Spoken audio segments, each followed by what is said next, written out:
Welcome friends. রাজ্যে পালাবদল হয়েছে, নতুন সরকার আসতে চলেছে। তারই মধ্যে রাজ্যের সরকারি কর্মচারী এবং শিক্ষকরা আশায় বুক বেঁধেছেন। কোন হারে মিলবে ডিএ, বেতন কমিশন গঠন হবে দ্রুত, এই সব নিয়েই তারা আশায় বুক বেঁধেছে। আজকে মিডিয়ায় এই নিয়ে আপডেট উঠে এসেছে, অবশ্যই দেখে রাখবেন। এছাড়া ডিএ মামলা কেন পিছিয়ে গেল সবটাই দেখাবো। রিকোয়েস্ট করব অবশ্যই ভিডিওটি শেয়ার করতে। দেখুন কি বলা হচ্ছে, কোন হারে মিলবে ডিএ, জোর চর্চা কর্মচারী মহলে। কোন হারে মিলবে ডিএ, নতুন সরকার আসার প্রাক্কালে এ নিয়ে জোরদার আলোচনা রাজ্য সরকারি কর্মচারীদের মধ্যে। অনেকেই মনে করছেন সপ্তম পে কমিশন গঠন হবে। অনেক কর্মীর মতে আবার পে কমিশন গঠন হওয়ার আগেই কেন্দ্রীয় হারে ডিএ ঘোষণা হতে পারে। এই প্রেক্ষিতে বুধবার 6 মে সুপ্রিম কোর্ট ডিএ মামলার শুনানির দিন ধার্য ছিল। তার ঠিক আগের দিনই রাজ্যের পক্ষ থেকে শুনানি পিছিয়ে দেওয়ার জন্য শীর্ষ আদালতে আবেদন জানানো হয়েছে বলে সূত্রের খবর। কলকাতায় এসে বিজেপির ইস্তাহার প্রকাশ করেছিল কেন্দ্রীয় স্বরাষ্ট্রমন্ত্রী অমিত শাহ। সেখানেই উল্লেখ ছিল ক্ষমতায় আসার 45 দিনের মধ্যে সপ্তম বেতন কমিশন চালু হবে। ফলে আশায় বুক বেঁধেছেন সরকারি কর্মীরা। হিসেব চলছে ফিটমেন্ট ফ্যাক্টর ধরে। কি এই ফিটমেন্ট ফ্যাক্টর? সহজ ভাষায় বুঝতে হলে এটি হলো সরকারি কর্মচারীদের বেতন বাড়ানোর একটি গুণক। ধরা যাক কারো বেসিক বেতন 10,000 টাকা, এবং যদি ফিটমেন্ট যদি ফ্যাক্টর 2.57 হয়, তাহলে নতুন বেসিক বেতন 10,000 ইন্টু 2.57 ইজিক্যাল টু 25,700 হবে। পুরনো বেতনকে একটি নির্দিষ্ট সংখ্যায় গুণ করে নতুন বেতন ধার্য হয়।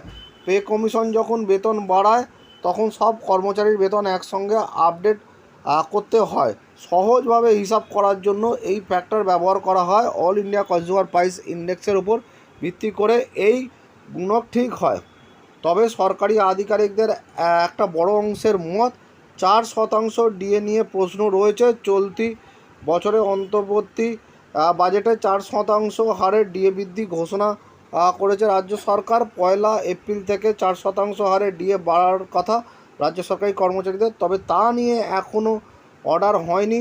ফলে নতুন সরকার এসে এই 4% ডিএ নির্দেশ কার্যকর করবে কি না, নতুন হারে ডিএ দেবে তা নিয়েও চর্চা চলছে। এখন কেন্দ্র ও রাজ্যের ডিএর ফারাক 42%।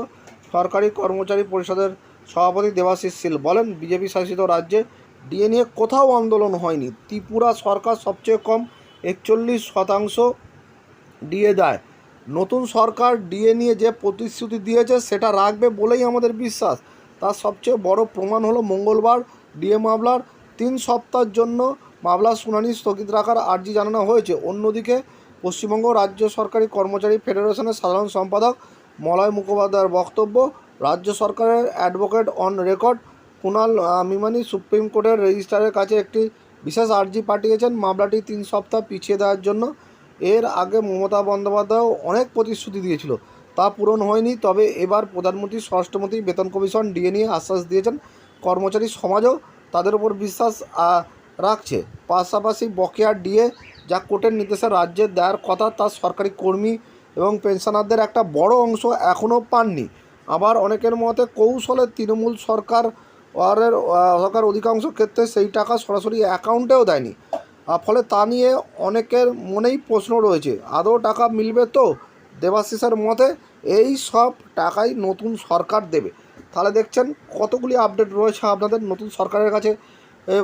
ডিএ পে কমিশন নিয়ে তো আশা রয়েছে, সেই সঙ্গে 4% ও ডিএ এখনও পর্যন্ত যেটা ঘোষণা হয়নি সেটিও আপডেট উঠে এসেছে। তবে নতুন সরকার শপথ গ্রহণের পরেই বোঝা যাবে যে কর্মচারীরা যেটা আশা করছেন সেটা কতটা তারা পাবেন। যদিও প্রধানমন্ত্রী স্বরাষ্ট্রমন্ত্রী ডিএ বেতন কমিশন নিয়ে তারা বলেছেন, এবারে দেখা যাক যে সেই প্রতিশ্রুতি কতটা পালন হয়।